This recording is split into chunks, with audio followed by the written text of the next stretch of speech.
రంగారెడ్డి జిల్లాలో హైడ్రా దూకుడు పెంచింది. అక్రమార్కుల గుండెల్లో రైళ్లు పరిగెత్తించింది. ఓ కబ్జాదారుడి ఆట కట్టించింది. పెద్ద అంబర్పేట మున్సిపాలిటీ పరిధిలోని తట్టి అన్నారం లక్ష్మీ గణపతి కాలనీలో 700 గజాల పార్కు స్థలాన్ని గత అధికార పార్టీ నాయకుడు కబ్జా చేశాడు. కాలనీ పెద్దల సహకారంతోనే కబ్జా చేసినట్లు ఆరోపణలు వచ్చాయి. ఆ కాలనీ ప్రెసిడెంట్ నవీన్ రెడ్డి ఈ భూ కబ్జా వ్యవహారంపై హైడ్రా కమిషనర్ రంగనాథ్కు ఫిర్యాదు చేశారు. దీంతో సమగ్ర విచారణ అనంతరం కబ్జా జరిగింది వాస్తవమేనని హైడ్రా అధికారులు ధృవీకరించారు. అక్రమ కట్టడాలను ఈ రోజు కూల్చివేశారు. కబ్జాకు గురైన ఖరీదైన స్థలాన్ని కాలనీ వాసులకు అప్పజెప్పారు. సంబంధిత బాధ్యులపై చర్యలు తీసుకుంటామని తెలిపారు. హైడ్రా చర్యలతో లక్ష్మీ గణపతి కాలనీ వాసులు హర్షం వ్యక్తం చేస్తున్నారు.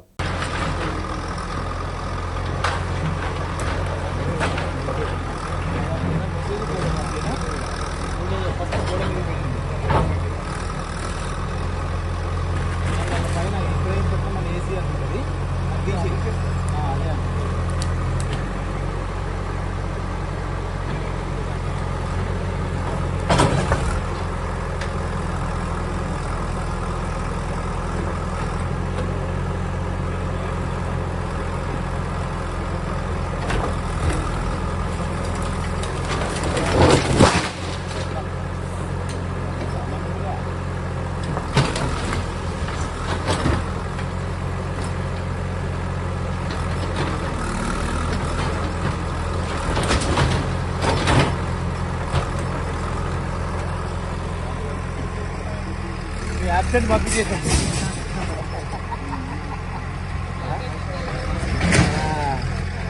7:45, 46